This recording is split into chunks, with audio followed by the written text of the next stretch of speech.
सीने तक आने वाली हर गोली का एहतराम किया, ना तिरंगा झुकने दिया, न दुश्मन को सर उठाने दिया। मिट्टी से मोहब्बत का जुनून भी क्या खूब रखा, खुद मिट गए मगर वतन को महफूज रखा। हर किसी को कहाँ नसीब होता है कफन में तिरंगा, हमने मर के भी जिंदा देशभक्ति का वजूद रखा। नमस्ते, सत श्री अकाल। मैं हनितिका महेश्वरी, मेरे नाल ने मेरे सहयोगी बलदीप सिंह। आज हर कोई शहादत ਨੂੰ सलाम दे रहा है। 3 साल च सब तो ਵੱਡਾ ਅੱਤਵਾਦੀ ਹਮਲਾ ਰਾਜੌਰੀ ਦੇ ਵਿੱਚ ਹੋਇਆ, ਨਾਲ ਹੀ ਅਨੰਤਨਾਗ ਦੇ ਵਿੱਚ ਹੋਇਆ, ਜਿਸ ਦੇ ਵਿੱਚ ਸਾਡੇ ਜਵਾਨ ਸ਼ਹੀਦ ਹੋ ਗਏ। ਇਸ ਦੇ ਵਿੱਚ ਕਰਨਲ ਮਨਪ੍ਰੀਤ ਸਿੰਘ, ਮੇਜਰ ਆਸ਼ੀਸ਼, ਨਾਲ ਹੀ ਜੰਮੂ ਕਸ਼ਮੀਰ ਦੇ ਡੀਐਸਪੀ ਹੁਮਾਯੂੰ ਭੱਟ ਤੇ ਜਵਾਨ ਰਵੀ ਕੁਮਾਰ, ਉਹਨਾਂ ਦੇ ਘਰ ਅੱਜ ਮਾਹੌਲ ਗਮਗੀਨ ਹੈ। ਤੁਹਾਨੂੰ ਅਲੱਗ-ਅਲੱਗ ਥਾਵਾਂ ਤੋਂ ਤਸਵੀਰਾਂ ਦਿਖਾਵਾਂਗੇ, ਪਰ ਇਹ ਦੇਸ਼ ਦੇ ਲਈ ਸ਼ਹੀਦ ਹੋ ਗਏ। ਸਭ ਤੋਂ ਇੰਪੋਰਟੈਂਟ ਇਹ ਹੈ ਕਿ ਜਿਹੜੇ 4 ਜਵਾਨ ਨੇ, ਚਾਰਾਂ ਦੇ ਜਿਹੜੇ ਮਾਪੇ ਨੇ, ਪਰਿਵਾਰ ਨੇ, ਉਹ ਅੱਜ ਉਹਨਾਂ ਦੀ ਸ਼ਹਾਦਤ ਨੂੰ ਸਲਾਮ ਤਾਂ ਦੇ ਹੀ ਰਹੇ ਨੇ, ਬਲਕਿ ਉਹਨਾਂ ਦੇ ਘਰ ਦਾ ਜਿਹੜਾ ਮਾਹੌਲ ਹੈ ਉਹ ਵੀ ਬਹੁਤ ਜ਼ਿਆਦਾ ਗਮਗੀਨ ਹੈ। ਬਲਦੀਪ, ਅਸੀਂ ਅਲੱਗ-ਅਲੱਗ ਥਾਵਾਂ ਤੋਂ ਤਸਵੀਰਾਂ ਜਿਹੜੀਆਂ ਉਹ ਦੇਖੀਆਂ। ਸਭ ਤੋਂ ਅਹਿਮ ਇਸ ਲਈ ਹੋ ਜਾਂਦਾ, ਹਰ ਕਿਸੇ ਦੀਆਂ ਅੱਖਾਂ ਇਸ ਲਈ ਨਮ ਨੇ ਕਿਉਂਕਿ ਜਦੋਂ ਅਸੀਂ ਕਰਨਲ ਮਨਪ੍ਰੀਤ ਸਿੰਘ ਦੀ ਗੱਲ ਕਰਦੇ ਹਾਂ, 2 ਬੱਚੇ ਨੇ ਉਹਨਾਂ ਦੇ। 2.5 ਮਹੀਨੇ ਦਾ ਇੱਕ ਬੱਚਾ ਹੈ ਤੇ 2.5 ਸਾਲ ਦਾ ਇੱਕ ਬੱਚਾ ਹੈ ਤੇ ਦੂਸਰਾ 7 ਸਾਲ ਦਾ। ਆਸ਼ੀਸ਼ ਦੀ ਗੱਲ ਕੀਤੀ ਜਾਵੇ, 2 ਸਾਲ ਦੀ ਗੁੜੀਆ ਹੈ ਉਹਨਾਂ ਦੀ।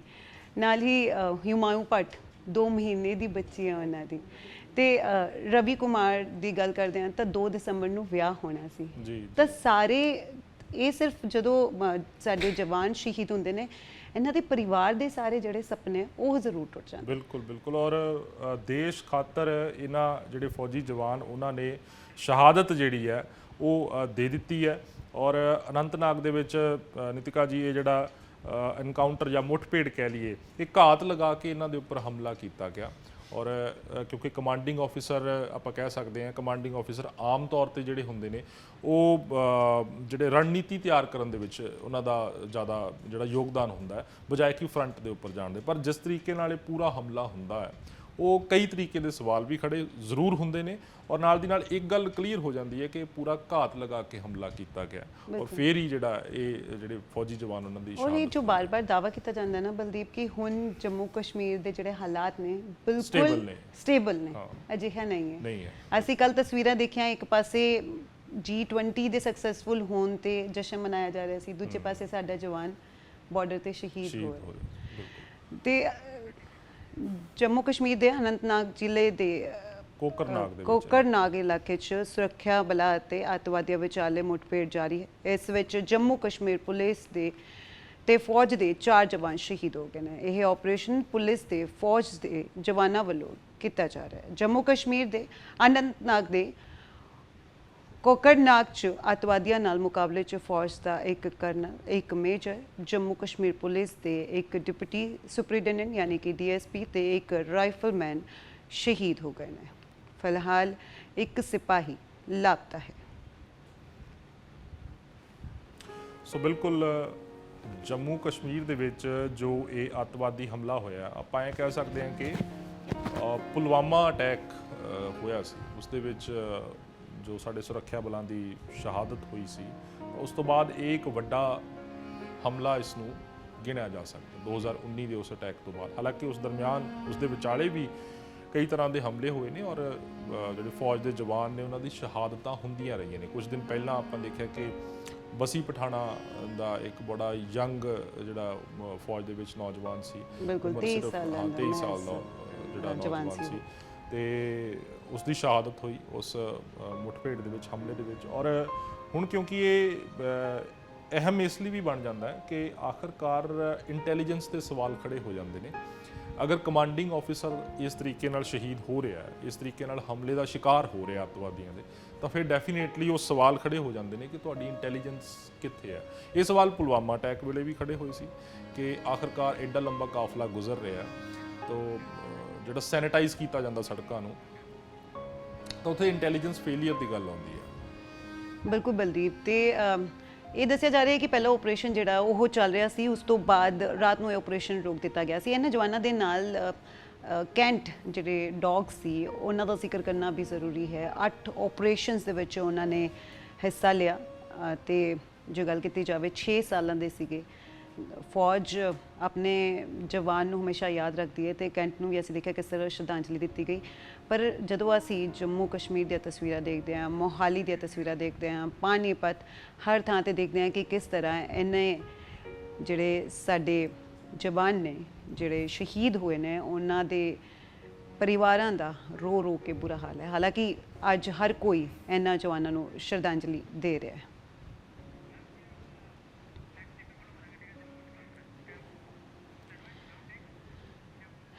ਸ਼ਹੀਦਾਂ ਦੀ ਸ਼ਹਾਦਤ ਨੂੰ ਸਲਾਮ। ਕਰਨਲ, ਮੇਜਰ ਅਤੇ ਡੀਐਸਪੀ ਮੁਕਾਬਲੇ 'ਚ ਸ਼ਹੀਦ ਹੋਏ ਨੇ। ਸਪੁਰਦੇ ਖਾਕ ਹੋਏ ਜੰਮੂ ਕਸ਼ਮੀਰ ਦੇ ਡੀਐਸਪੀ ਹੁਮਾਊ ਭੱਟ, ਕਰਨਲ ਮਨਪ੍ਰੀਤ ਸਿੰਘ ਤੇ ਮੇਜਰ ਆਸ਼ੀਸ਼ ਦਾ ਅੱਜ ਸੰਸਕਾਰ ਹੋ ਸਕਦਾ ਹੈ।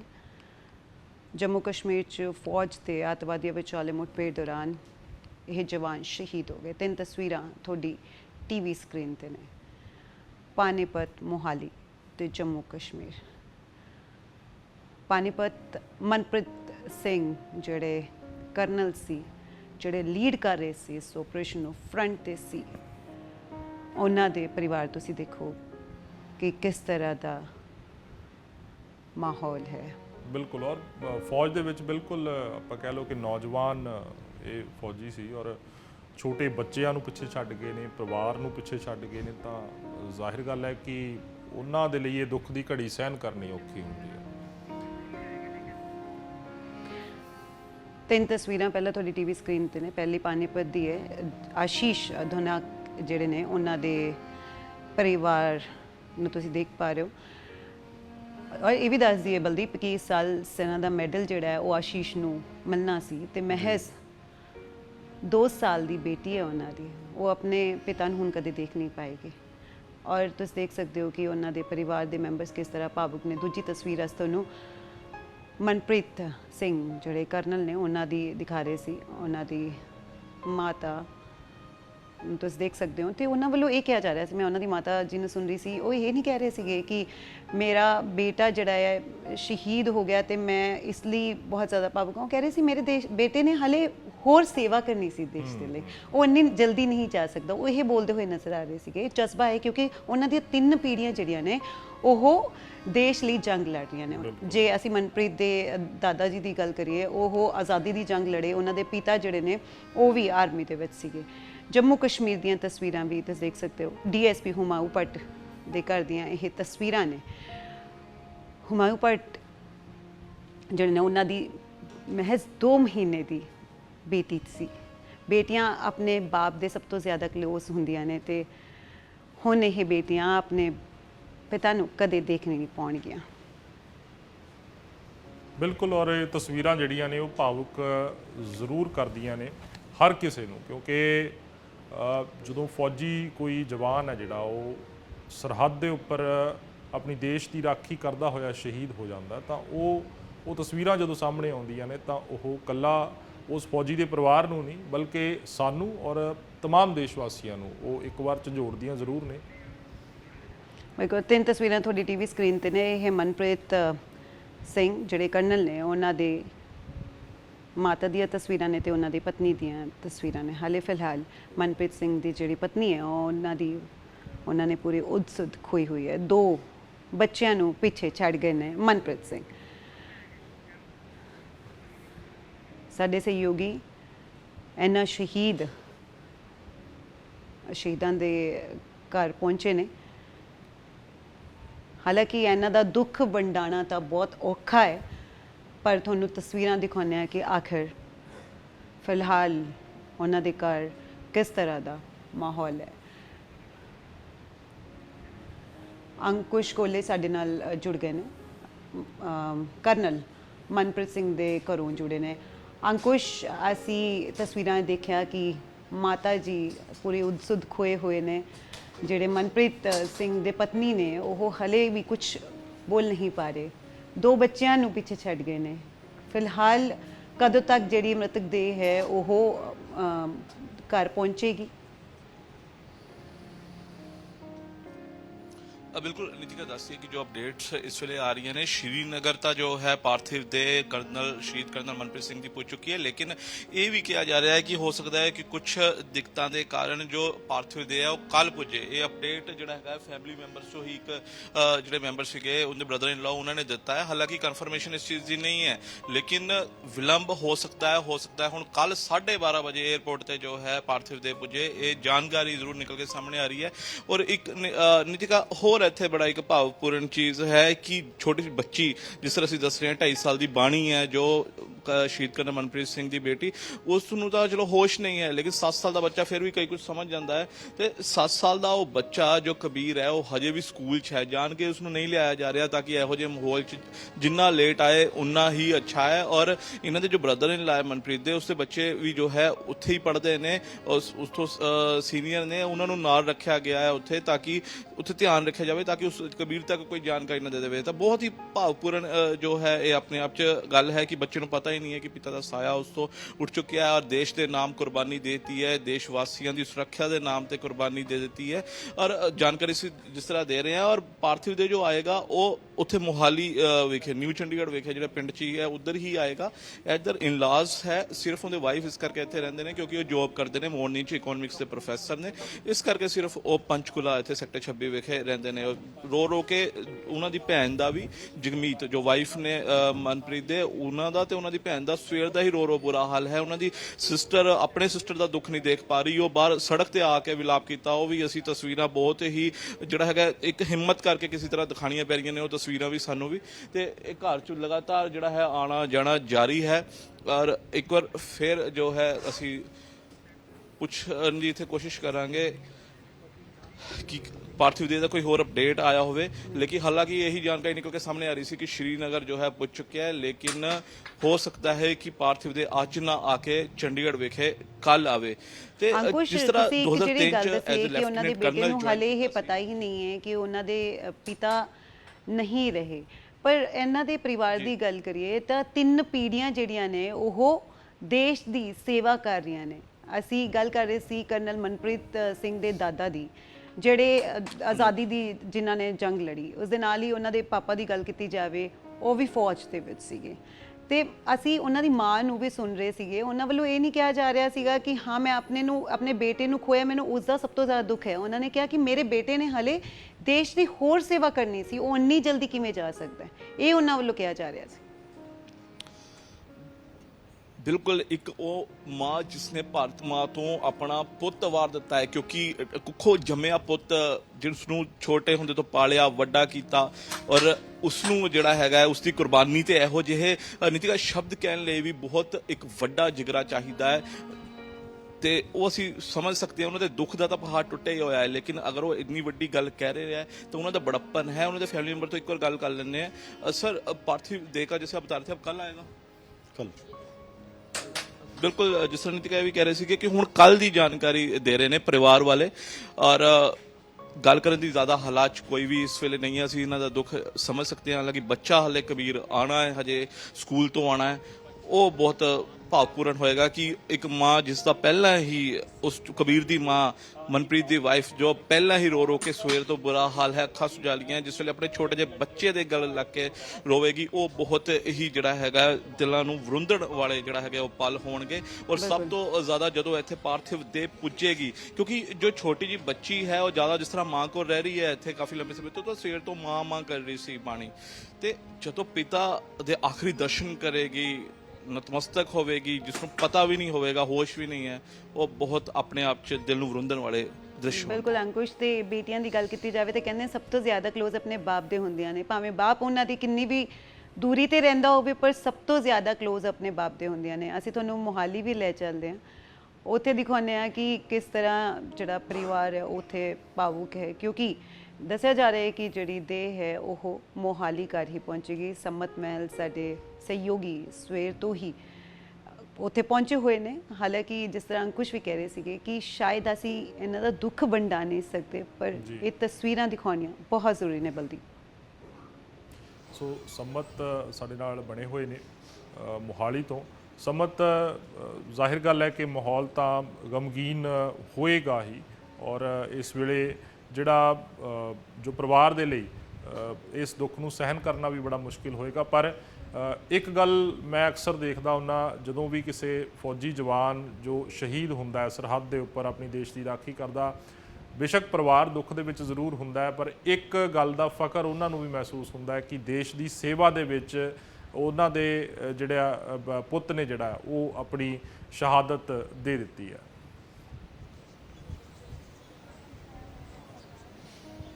ਤੁਸੀਂ ਸਹੀ ਕਹਿ ਰਹੇ ਹੋ ਬਲਦੀਪ, ਹਰ ਕਿਸੇ ਦੇ ਹਿੱਸੇ ਦੇ ਵਿੱਚ ਸ਼ਹੀਦ ਸ਼ਬਦ ਨਹੀਂ ਆ ਜਾਂਦਾ। ਇਹ ਸ਼ਹੀਦ ਸ਼ਬਦ ਹੈ ਜਿਹੜਾ ਉਹ ਸੂਰਵੀਰ ਯੋਧਿਆਂ ਦੇ ਹਿੱਸੇ ਹੀ ਆਉਂਦਾ ਹੈ। ਤਾਂ ਇਸ ਵਕਤ ਅਸੀਂ ਕਰਨਲ ਮਨਪ੍ਰੀਤ ਦੇ ਘਰ ਦੇ ਬਾਹਰ ਖੜੇ ਹਾਂ ਤੇ ਤਸਵੀਰਾਂ ਤੁਸੀਂ ਦੇਖ ਸਕਦੇ ਹੋ ਕਿ ਜਦੋਂ ਤੋਂ ਕਰਨਲ ਮਨਪ੍ਰੀਤ ਦੇ ਸ਼ਹਾਦਤ ਦਾ ਪਤਾ ਲੱਗਿਆ ਤਾਂ ਪਰਿਵਾਰ ਅਤੇ ਪਿੰਡ ਵਾਸੀਆਂ ਦੇ ਵਿੱਚ ਜਾਨੀ ਕਿ ਪੂਰੇ ਪਿੰਡ ਪੜੌਂਜੀਆਂ ਦੇ ਵਿੱਚ ਇੱਕ ਸਹਿਮ ਦਾ ਮਾਹੌਲ ਹੈ ਜਿਹੜਾ ਉਹ ਇਸ ਵਕਤ ਛਾਇਆ ਹੋਇਆ। ਤੇ ਪਰ ਦੂਜੇ ਪਾਸੇ ਤੁਸੀਂ ਇਹ ਦੇਖ ਸਕਦੇ ਹੋ ਕਿ ਜੋ ਘਰ ਤੁਹਾਨੂੰ ਤਸਵੀਰਾਂ ਦੇ ਵਿੱਚ ਦਿਖਾਈ ਦੇ ਰਿਹਾ, ਇਸ ਘਰ ਦੇ ਵਿੱਚੋਂ ਕਰਨਲ ਬਣਨਾ ਕੋਈ ਸਫ਼ਰ ਹੈ ਜਿਹੜਾ ਇਹ ਸੌਖਾ ਨਹੀਂ ਰਿਹਾ ਹੋਵੇਗਾ। ਤੇ ਇਸ ਸਫ਼ਰ ਦੇ ਵਿੱਚ ਬਹੁਤ ਸਾਰੀਆਂ ਸਮੱਸਿਆਵਾਂ ਦਾ ਜਿਹੜਾ ਸਾਹਮਣਾ ਉਹ ਕਰਨਲ ਮਨਪ੍ਰੀਤ ਨੂੰ ਕਰਨਾ ਪਿਆ। ਤੇ ਜਿਸ ਤਰ੍ਹਾਂ ਨਾਲ ਪਰਿਵਾਰ ਵੱਲੋਂ ਸਵੇਰ ਤੋਂ ਹੀ ਲਗਾਤਾਰ ਸਾਨੂੰ ਦੱਸਿਆ ਜਾ ਰਿਹਾ ਹੈ ਕਿ ਪੈਦਲ ਤੁਰ ਕੇ ਜਿਹੜਾ ਸਕੂਲ ਦੇ ਵਿੱਚ ਜਾਣਾ, ਸਕੂਲ ਹਾਲਾਂਕਿ ਇੱਥੋਂ 1 ਕਿਲੋਮੀਟਰ ਦੂਰ ਹੈ, ਤਾਂ ਉਸ ਤੋਂ ਬਾਅਦ ਦੇ ਵਿੱਚ ਜਦੋਂ ਕਾਲਜ ਦੇ ਵਿੱਚ ਦਾਖਲਾ ਲਿੱਤਾ ਕਰਨਲ ਮਨਪ੍ਰੀਤ ਨੇ ਤਾਂ ਉਸ ਵਕਤ ਸਾਈਕਲ ਤੇ ਜਾਣਾ ਐਸਡੀ ਕਾਲਜ 32 ਤਾਂ 32 ਸੈਕਟਰ ਦੇ ਵਿੱਚੋਂ ਐਸਡੀ ਕਾਲਜ ਦੇ ਵਿੱਚੋਂ ਬੀਕਾਮ ਹੈ ਜਿਹੜੀ ਉਹ ਮਨਪ੍ਰੀਤ ਵੱਲੋਂ ਜਿਹੜੀ ਉਹ ਪਾਸ ਕੀਤੀ ਗਈ।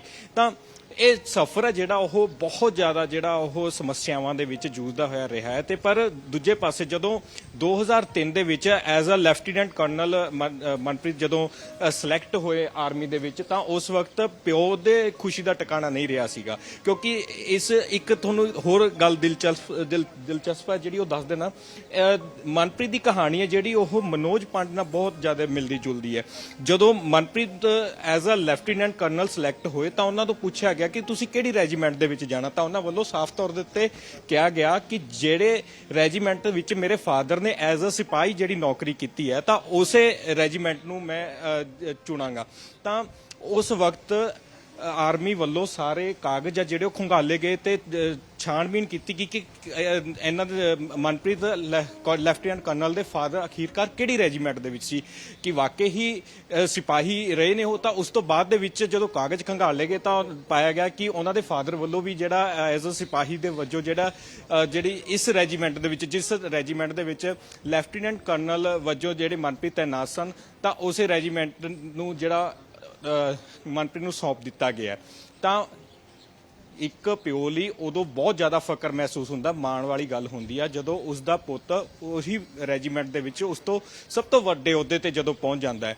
ਤਾਂ ਉਸ ਵਕਤ ਕਿਹਾ ਜਾਂਦਾ ਹੈ ਕਿ ਮਨਪ੍ਰੀਤ ਦੇ ਫਾਦਰ ਦਾ ਕੋਈ ਵੀ ਖੁਸ਼ੀ ਦਾ ਟਿਕਾਣਾ ਨਹੀਂ ਸੀ ਜਦੋਂ ਲੈਫਟੀਨੈਂਟ ਕਰਨਲ ਐਜ਼ ਅ 2003 ਦੇ ਵਿੱਚ ਉਹ ਉਸੇ ਰੈਜੀਮੈਂਟ ਦੇ ਵਿੱਚ ਸਿਲੈਕਟ ਹੋਏ ਜਿਸ ਰੈਜੀਮੈਂਟ ਵਿੱਚ ਕਦੇ ਉਹਨਾਂ ਨੇ ਸਿਪਾਹੀ ਦੀ ਜਿਹੜੀ ਨੌਕਰੀ ਹੈ ਜਿਹੜੀ ਉਹ ਕੀਤੀ ਸੀ। ਤੇ ਹਾਲਾਂਕਿ 3 ਪੀੜ੍ਹੀਆਂ ਤੋਂ ਇਹੀ ਪਰਿਵਾਰ ਹੈ ਜਿਹੜਾ ਉਹ ਦੇਸ਼ ਦੀ ਜਿਹੜਾ ਰਾਖੀ ਕਰਦਾ ਆਇਆ। ਤੇ ਤੁਹਾਨੂੰ ਦੱਸ ਦੇਣਾ ਚਾਹੁੰਦਾ ਕਿ ਅਸਲ ਸਫ਼ਰ ਹੈ ਜਿਹੜਾ ਉਹ ਮਨਪ੍ਰੀਤ ਦਾ ਜਿਹੜਾ 2003 ਤੋਂ ਸ਼ੁਰੂ ਹੁੰਦਾ ਹੈ।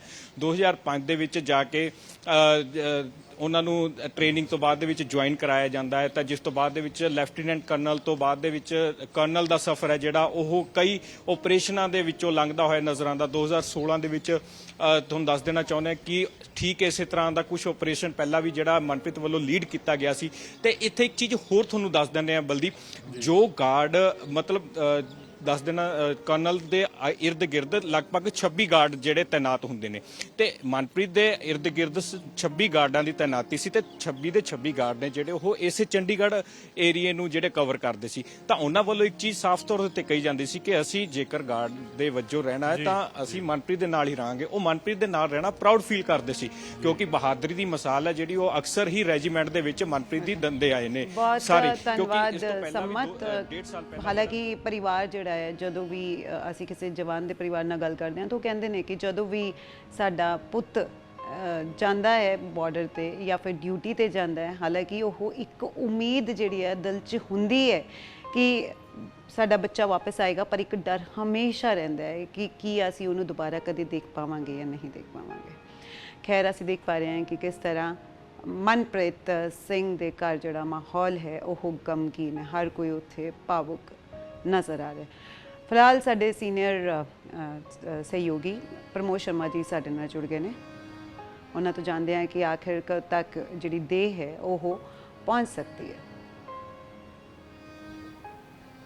जी नितिका जी, देखिए सबसे पहले तो जो दर्शक हमारे साथ अभी जुड़े हैं उनको अपडेट करना चाहेंगे कि जो दक्षिण कश्मीर में अनंतनाग जिला है उसके कोकरनाग के गादोली में अभी भी सेना और आर्मी का, सेना और जो जम्मू कश्मीर पुलिस है उनका जॉइंट ऑपरेशन जारी है, उनका अभियान चल रहा है। और जो उनके पास इन्फॉर्मेशन है उसमें उजैर खान है, ये लश्कर से जुड़ा आतंकवादी है, 10 लाख रुपए का, एक और आतंकवादी है। ये दोनों को घेरा गया है वहाँ पर और जो रुक कर मुठभेड़ हो रही है। ये जो वहाँ पर कल जो ये घटना घटी है उसमें रेजिस्टेंट फ्रंट है जो लश्कर से जुड़ा प्रतिबंधित संगठन है, इसने हमले की जिम्मेदारी ली है, जिसमें कर्नल मनप्रीत, मेजर आशीष और राइफलमैन रवि और जो मेजर आशीष और राइफलमैन रवि और ये 3 लोग जो शहीद हुए थे। इसके अलावा डीएसपी हुमायूं जो जम्मू कश्मीर पुलिस के थे, 4 लोग शहीद हुए हैं। तो कुल मिलाकर वहाँ अभियान अभी जारी है, घेराबंदी चल रही है और उम्मीद की जाती है कि ये एनकाउंटर सफल होगा बिना किसी नुकसान के, क्योंकि बहुत बड़ा नुकसान हमारे देश ने कल झेला है। बिल्कुल प्रमोद जी, और कह सकते हैं कि अब बदला तो लेना ही है। हर देशवासी आज कह रहा है कि बदला लो, क्योंकि जो ये कह सकते हैं जो दहशतगर्द हैं वो नज़र टिकाए बैठे थे और उनकी तरफ से ये जो अंजाम दिया गया, उनको मार दिया गया, हमारे जो जवान हैं उनको मार दिया गया। और बताया जा रहा है कि 3 साल में सबसे बड़ा ये आतंकवादी हमला जो है वो हुआ है। प्रमोद जी, इसके साथ ही ऑपरेशन जो है आप जिस तरह से बता रहे थे कि लगातार वहाँ पे चल रहा है, ये भी बताया जा रहा है कि वहाँ पे जो फौज है वो भी बढ़ा दी गई है ताकि इस ऑपरेशन को अंजाम दिया जाए। आपने सही कहा और मैं एक चीज़ और इसमें बता दूं कि ये पिछले 3 सालों से जम्मू कश्मीर में जो कल जो घटना घटी है, ये 3 सालों में सबसे बड़ा आतंकवादी हमला था। इसके पहले जो हमारे पास रिकॉर्ड है उसके हंदवाड़ा में 30 मार्च 2020 को 18 घंटे तक ऑपरेशन चला था, जिसमें कर्नल आशुतोष थे 21 राष्ट्रीय राइफल के और मेजर अनुसूद नायक राजेश और लॉन्स नायक दिनेश, इन लोगों की शहादत हुई थी। और सबसे बड़ी बात यह है कि जिस तरह से जो बहुत ही बहादुरी ये दिखाते थे कर्नल आशुतोष हों चाहें या जो कर्नल मनप्रीत हैं जो कल शहीद हुए हैं, जो मोहाली के रहने वाले हैं पंजाब के, तो इन लोगों को एक महारत हासिल थी आतंकवादियों से निपटने में। और कई बार तो ऐसा हुआ कि आमने सामने की मुठभेड़ हुई और उसमें इन्होंने सीधे लोहा लिया आतंकवादियों से और उनको मौत के घाट उतार दिया। ये बड़ा बहुत ही दुर्भाग्यपूर्ण घटना कल हुई है। जिस तरह से हमने अपने कर्नल मनप्रीत को खोया है, मेजर आशीष को खोया है, डीएसपी हुमायूं को खोया है, या राइफलमैन रवि या एक मादा जो जम्मू कश्मीर ਦੇ ਵਿੱਚ ਸਾਊਦਰਨ ਇਲਾਕਾ ਹੈ, ਦੱਖਣੀ ਇਲਾਕਾ ਜੰਮੂ ਕਸ਼ਮੀਰ ਦਾ, ਜਿੱਥੇ ਰਜੌਰੀ, ਪੁੰਛ ਇਹ ਇਲਾਕਾ ਹੈਗਾ। ਔਰ ਆਮ ਤੌਰ ਤੇ ਸਮੱਸਿਆ ਇੱਥੇ ਜਦੋਂ ਕਈ ਵਾਰ ਫੌਜ ਦੇ ਆਫੀਸਰਸ ਦੇ ਨਾਲ ਗੱਲਬਾਤ ਹੁੰਦੀ ਹੈ ਤਾਂ ਉਹ ਇਹ ਕਹਿੰਦੇ ਨੇ ਕਿ ਇੱਕ ਤਾਂ ਟੈਰੇਨ ਇਹੋ ਜਿਹਾ ਹੁੰਦਾ ਕਿ ਜਿਹੜਾ ਅੱਤਵਾਦੀਆਂ ਦੇ ਨਾਲ ਸਿੱਧਾ ਮੁਕਾਬਲਾ ਜਿਹੜਾ ਉਹ ਨਹੀਂ ਹੋ ਪਾਉਂਦਾ। ਟੈਰੇਨ ਕਈ ਵਾਰ ਅੱਤਵਾਦੀ ਉਚਾਈ ਦੇ ਉੱਪਰ ਹੁੰਦੇ ਨੇ, ਪਹਾੜੀ ਇਲਾਕਾ ਹੈਗਾ। ਦੂਜਾ, ਕਿਉਂਕਿ ਹੁਣ ਸਰਦੀਆਂ ਜਿਹੜੀਆਂ ਨੇ ਉਹ ਦਸਤਕ ਦੇ ਰਹੀਆਂ ਨੇ ਤਾਂ ਕਈ ਵਾਰ ਫੌਗ ਜਿਹੜੀ ਹੈ ਉਹ ਵੀ ਇੱਕ ਬੜਾ ਕਾਰਨ ਬਣਦੀ ਹੈ ਕਿ ਅਜਿਹੇ ਮੁਕਾਬਲੇ ਜਿਹੜੇ ਹੁੰਦੇ ਨੇ ਜਾਂ ਐਨਕਾਊਂਟਰ ਜਿਹੜੇ ਹੁੰਦੇ ਨੇ ਉਹ ਖਤਰਨਾਕ ਸਾਬਿਤ ਹੋ ਜਾਂਦੇ ਨੇ।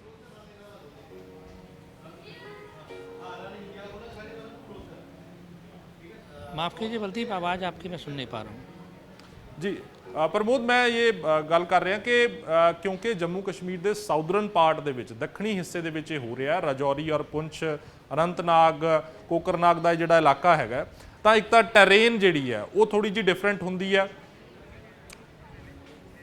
जी बिल्कुल। देखिए जिस तरह के कल मुठभेड़ हुई है वहाँ भी आप देखिए, एक तो बहुत ही घने जंगल हैं और जो आतंकवादी हैं वो घात लगाकर बैठे थे ऊंचाई पर, और हमारे जो जवान और जो अफसर शहीद हुए हैं वो लोग बहुत नीचे थे। तो ऊपर से जब फायरिंग होती है तब नीचे जो लोग होते हैं उनको बचाव का बहुत कम मौका होता है, लेकिन उसके बाद भी उन्होंने बहुत बहादुरी से जवाब दिया और 2 आतंकवादियों को कल मारने में सफलता भी हासिल की। लेकिन इस के लिए सर्वोच्च बलिदान हमारे 4 जवानों को और अफसरों को देना पड़ा है। तो वहाँ की परिस्थितियाँ ऐसी हैं, क्योंकि वहाँ इतना घना जंगल है और जो पहाड़ी एरिया है, तो वहाँ पर बहुत दूर से आप सर्च नहीं कर पाते हैं। मतलब बहुत पास में जाएंगे तो जैसे ही उनके रेंज में आते हैं तो आपकी जान जा सकती है। लेकिन इस रिस्क को लेकर लगातार हमारे जम्मू कश्मीर के पुलिस के जवान हों, चाहे हमारे आर्मी के लोग हैं, वो देश की रक्षा के लिए अपना सर्वोच्च बलिदान देते रहे हैं। और ऐसा होता है कभी कभी कि हमारी किसी ऑपरेशन में हम पूरी तैयारी के साथ जाते हैं, लेकिन जो दुश्मन है वो घात लगाए बैठा होता है और हमें उसमें अपने प्राणों की बहुत आहुति देनी पड़ती है हमारे शुक्रिया जवानों को। प्रमोद तो कह सकते हैं बलदीप ਇਹ ਕਿਹਾ ਜਾਂਦਾ ਬਾਰ-ਬਾਰ ਕਿ ਹੁਣ ਹਾਲਾਤ ਜਿਹੜੇ ਨੇ ਉਹ ਬਿਲਕੁਲ ਨਾਰਮਲ ਹੋ ਗਏ ਨੇ ਜੀ ਜੀ ਹੁਣ ਜੰਮੂ ਕਸ਼ਮੀਰ ਪਹਿਲਾ ਵਾਲਾ ਜੰਮੂ ਕਸ਼ਮੀਰ ਨਹੀਂ ਰਿਹਾ ਇਹ ਕਿਹਾ ਜਾਂਦਾ ਹੈ ਪਰ ਹਾਲੇ ਵੀ ਉੱਥੇ ਹਾਲਾਤ ਨਾਰਮਲ ਨਹੀਂ ਨੇ ਇਸ ਤਰ੍ਹਾਂ ਦੇ ਜਦੋਂ ਇਨਸੀਡੈਂਟ ਸਾਹਮਣੇ ਆਉਂਦੇ ਨੇ ਸ਼ਾਇਦ ਉਹਦੇ ਨਾਲ ਜਿਹੜੇ ਲੀਡਰਸ ਕਹਿੰਦੇ ਨੇ ਨਾ ਕਿ ਸਭ ਕੁਝ ਸਹੀ ਹੈ ਉਹਨਾਂ ਦੀਆਂ ਸ਼ਾਇਦ ਅੱਖਾਂ ਖੁੱਲਦੀਆਂ ਹੋਣ ਬਿਲਕੁਲ ਬਿਲਕੁਲ ਬਿਲਕੁਲ ਸੋ ਫਿਲਹਾਲ ਇੱਥੇ ਇੱਕ ਜਿਹੜਾ ਇਸ ਪ੍ਰੋਗਰਾਮ ਨੂੰ ਜਿਹੜਾ ਉਹ ਸਮੇਟਦੇ ਆ ਔਰ ਫਿਲਹਾਲ ਹੋਰ ਖਬਰਾਂ ਦੇ ਲਈ ਦੇਖਦੇ ਰਹੋ ਡੇਲੀ ਪੋਸਟ ਪੰਜਾਬ ਹਰਿਆਣਾ ਹਿਮਾਚਲ।